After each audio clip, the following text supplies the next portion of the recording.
Shalom, shalom, shalom.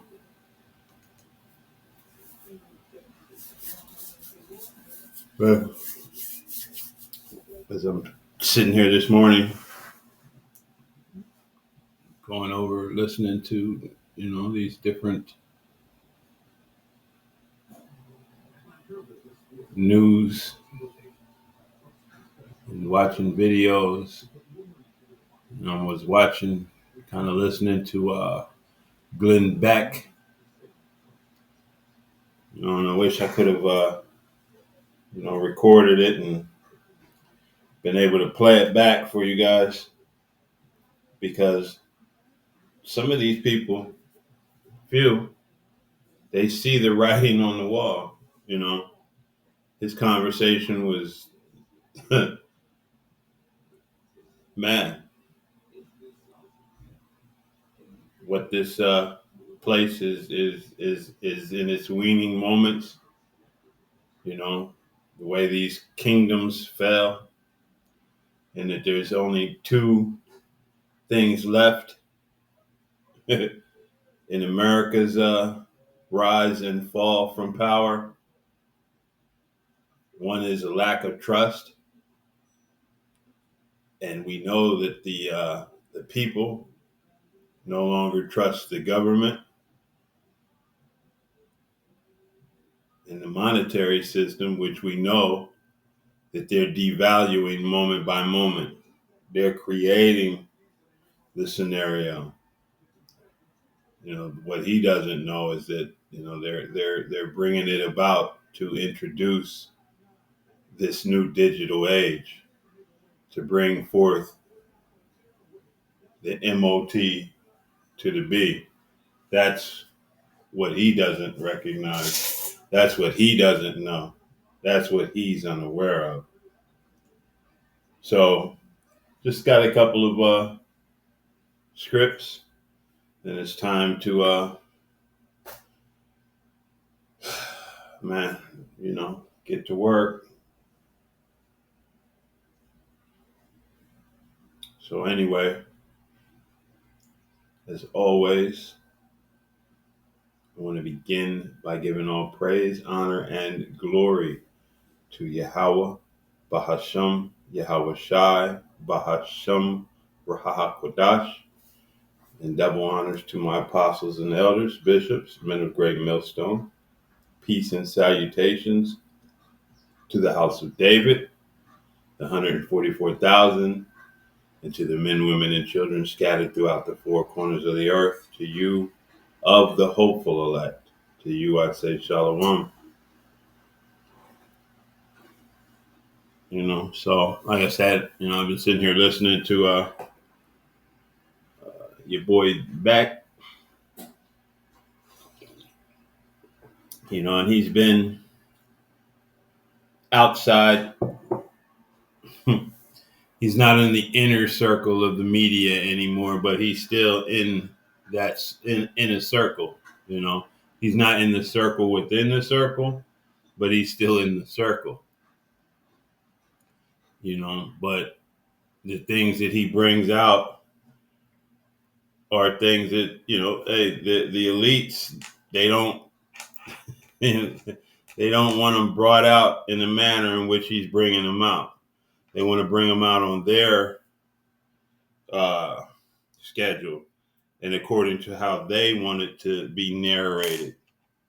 And he sometimes goes against the grain in his the means in which he brings things out. But he was talking about, he doesn't trust any aspects of the government. He doesn't even trust the milkman. And I was like, man, this place is ripe. This place is ripe. But as always, if I may, I'm going to bring this in with Proverbs 9:9, and it reads, "Give instruction to a wise man, and he will be yet wiser. Teach a just man, and he will increase in learning." And what is brings this all about. The fear of Yahweh, Bahashem Yahweh Shai, is the beginning of wisdom, and the knowledge of the holy is understanding.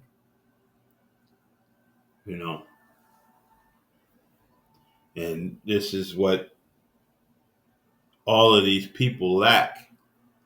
Everyone outside this truth that the Most High has not given this gift to, they're not going to understand what, when, where, why, and how. They're not capable of grasping the true magnitude of the things that are upon us. Those who have been granted this gift, we see and we know, and this is our stability.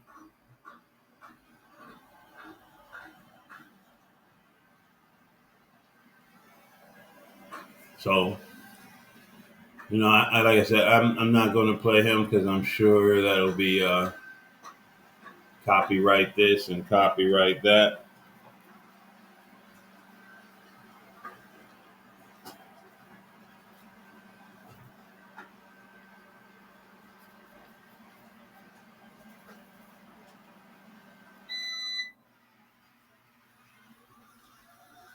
But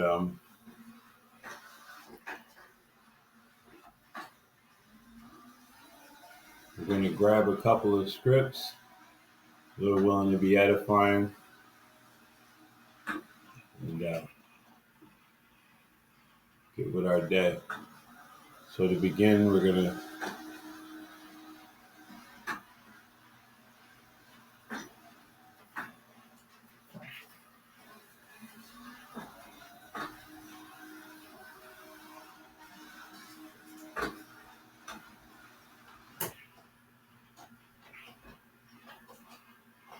I guess everybody got to make their paper.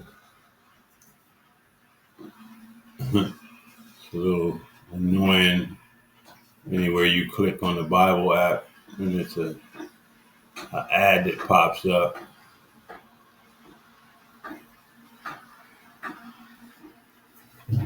This is 2nd Ezra 15 and beginning at 14, and it reads,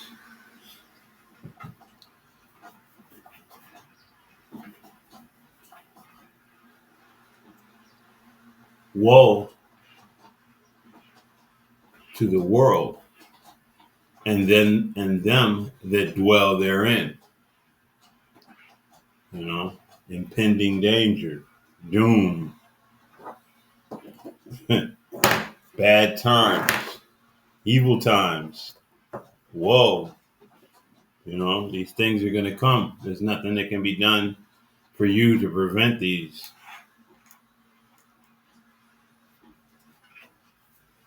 It says, "For the sword and their destruction draweth nigh." And we know what the sword is used for, and we know what the modern day sword is. And it's drawing nigh.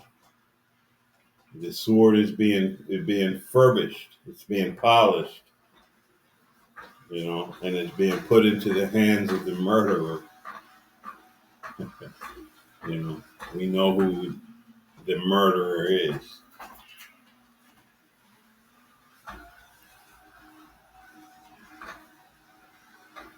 "And one people shall stand up to fight against another, and swords in their hands." And they say that in America there's one person for 3 or 4 guns or more. Just not really remembering the exact number. Matter of fact, see if we can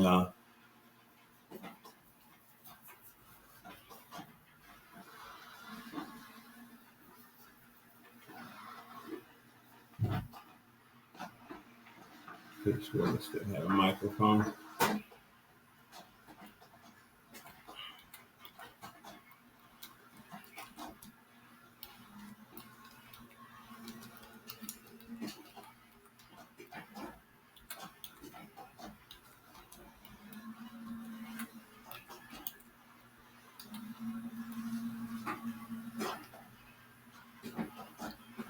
Here's the microphone. How many guns are there in the U.S.? 46% of American households own at least one firearm, according to the study of the University of Chicago. 32% of Americans say they personally own a firearm, according to the 21 National Firearms Survey.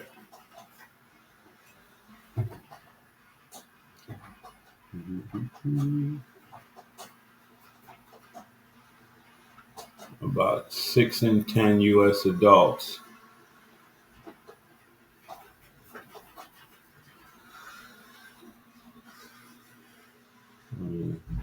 of the 393 million firearms in the U.S., only 6.6 million of them are registered.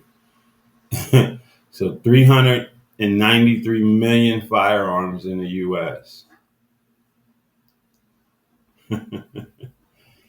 When it goes down,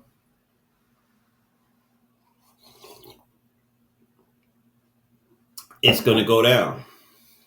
It's going to be chaos and anarchy. It's going to be a time of trouble such as never was. It says, there shall be sedition among men and invading one another. They shall not regard their kings nor princes, and the course of their actions shall stand in their power. They say he who has the gun makes the rules. These, hey, these things are things this devil lives by. It says a man shall desire to go into a city and shall not be able to, for because of their pride the cities shall be troubled, the houses shall be destroyed, and the men shall be afraid. We are coming into these times. And of course, Jake is the only one who's not preparing, And Jake's only preparation and only rescue out of this situation, Jake's neglecting and refusing that. 2/3 are not, they're just not going to get it. They're not going to understand. They refuse. Slovakia.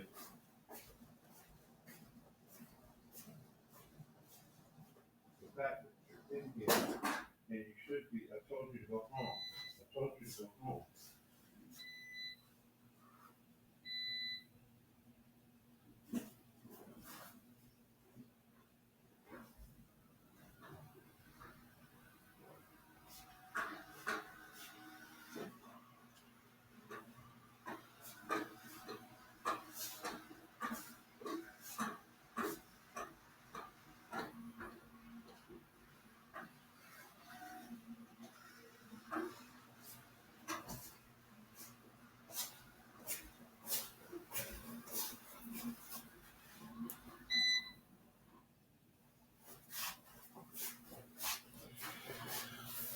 Oh, forgive me for that. This man and his technology. And he wants to put it in you. But essentially, hey, these people, they're coming to a head. The mistrust of this place has grown exponentially.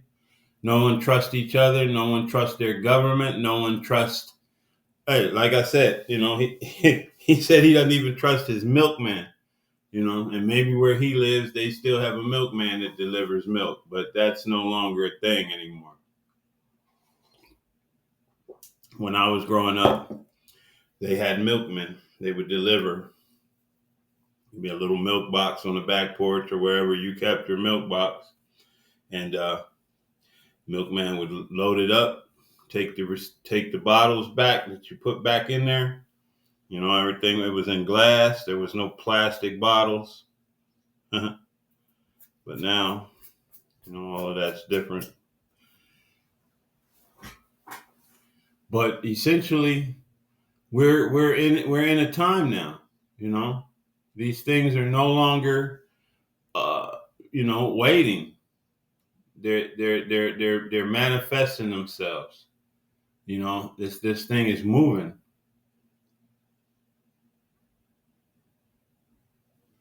because, hey, this place, this America is a debt bearing nation. It's not made from anything but debt. The currency is a debt bearing note.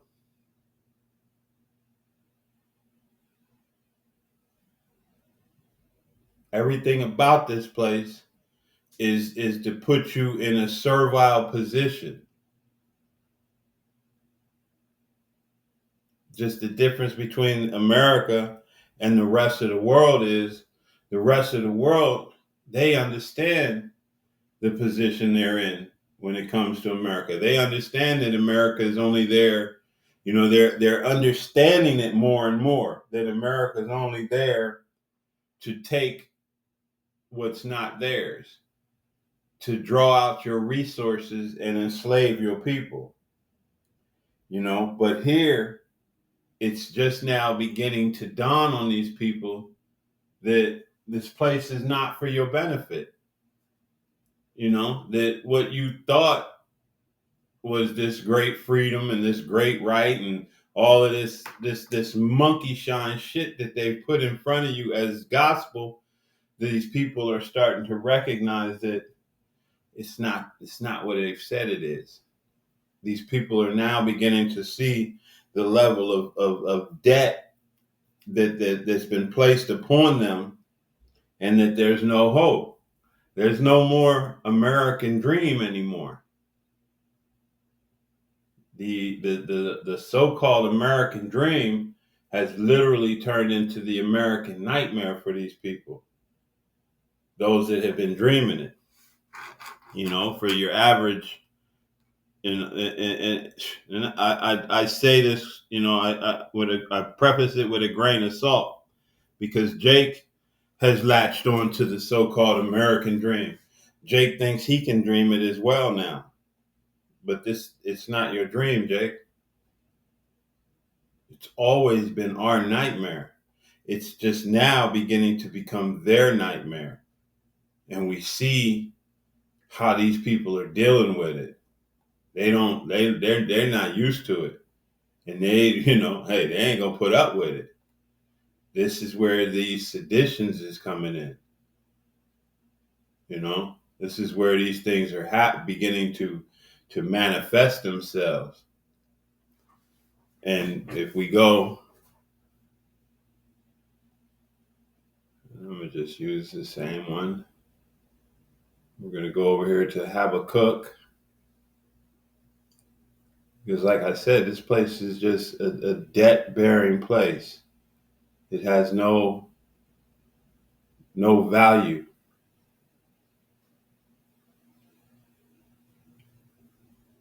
Its value is in the enslavement of the people, the enslavement of the nations.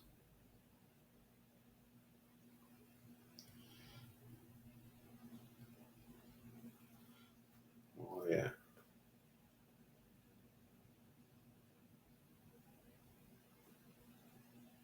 I'll start at 3. Habakkuk 2 and 3, and it reads, "For the vision is yet for an appointed time." You know, it's a set time when these things are going to manifest themselves. But at the end, it shall speak and not lie. So even though it was written a long time ago, when the time is right, this vision is going to speak and not lie. Though it tarry, wait for it, because it will surely come.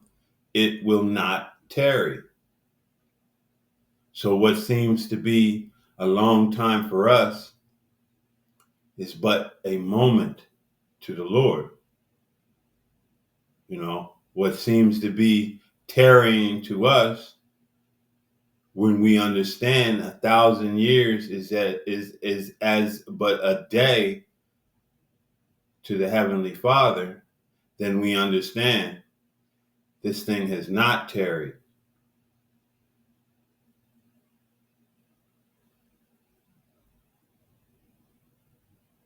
You understand? Because his soul, which is lifted up, is not upright in him. Edom is a proud man, you know, neither staying at home, but heapeth unto him, all people, roughly paraphrasing. This man has heaped much to himself. But the just shall live by his faith. Yea, also because he transgresseth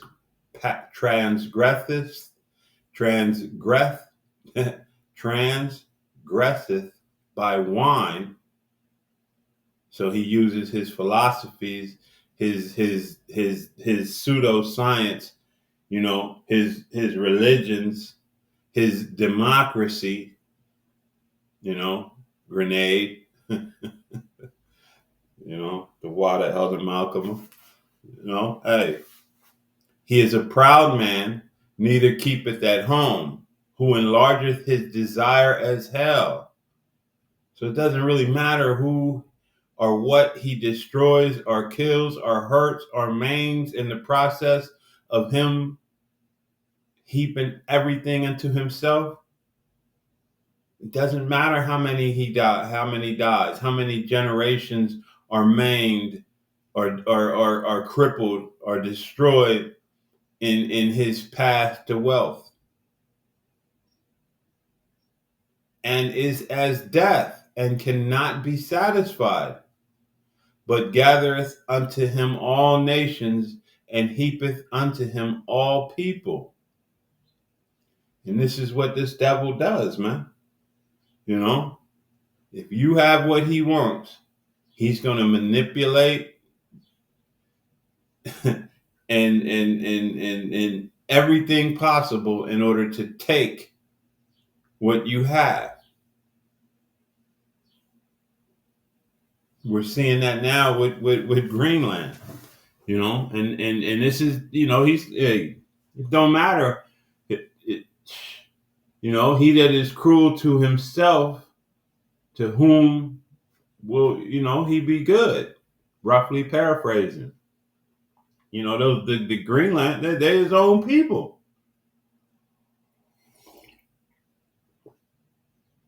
When he gets tired of asking nicely,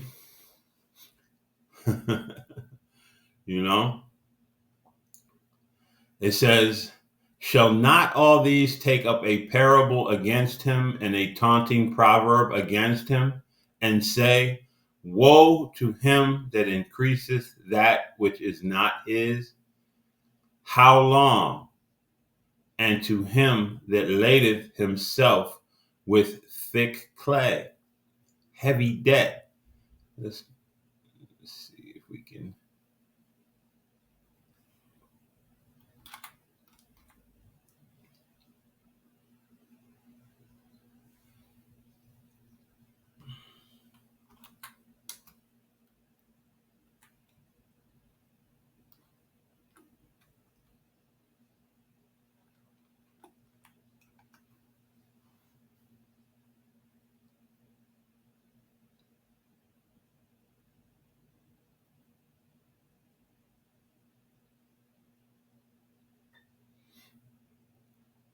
Well, I know I didn't touch anything that should have brought that damn commercial up. It's like that's the new thing with Esau. Strong's H 5671 Avteet.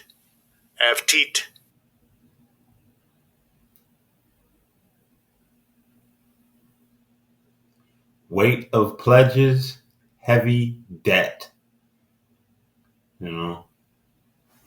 The water Yahweh Shem Yahushua, that he put it on the spirit of the apostles to make us, look up words again.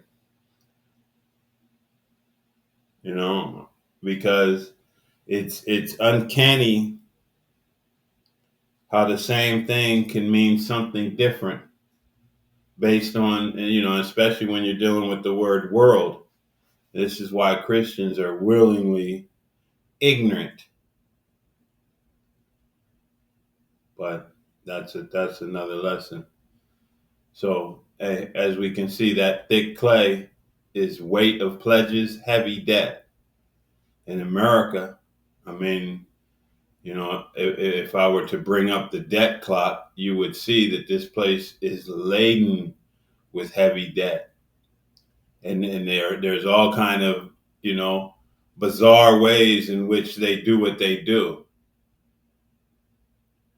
Quantitative easing, all kind of mess. They print money that there's nothing to back it. You know, there's there's no gold and there's no silver, but even in the times to come, these things are not going to benefit them. Their gold and their silver, it's not, because every time you hear a commercial, it's buy this and buy that gold and buy silver and buy a hedge against. No, nothing is going to hedge you people against the things that are coming. Nothing is going to prevent that which the Most High has set to come, to bring any type of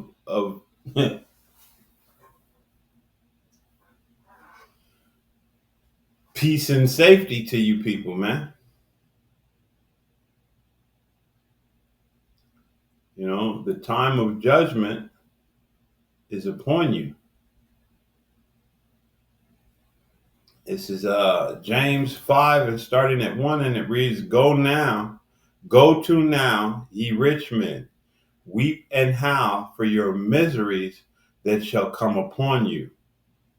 Your riches are corrupted, and your garments moth-eaten. Your gold and silver is cankered, and the rust of them shall be a witness against you, and shall eat your flesh as it were fire. Ye have heaped treasure together for the last days. And we know how you did it, the means in which you made it happen. And that's something else you're going to need to answer for as well. But this is just a quick in response to what I was listening to with your boy Beck this morning. There's not gonna be help for Babylon. Babylon is on the decline, and it's falling quickly.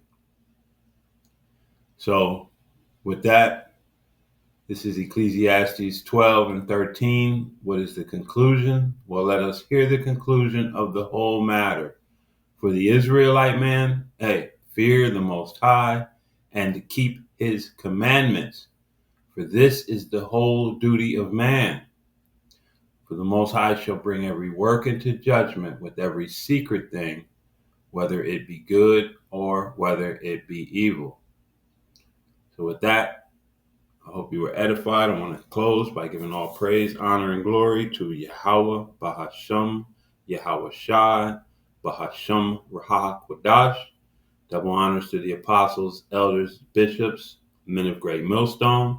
Peace and salutations to the house of David, the 144,000, and to the men, women, and children scattered throughout the four corners of the earth of the hopeful elect. To you, I say, Shalom. Watch and pray, for the times are short. Shalom.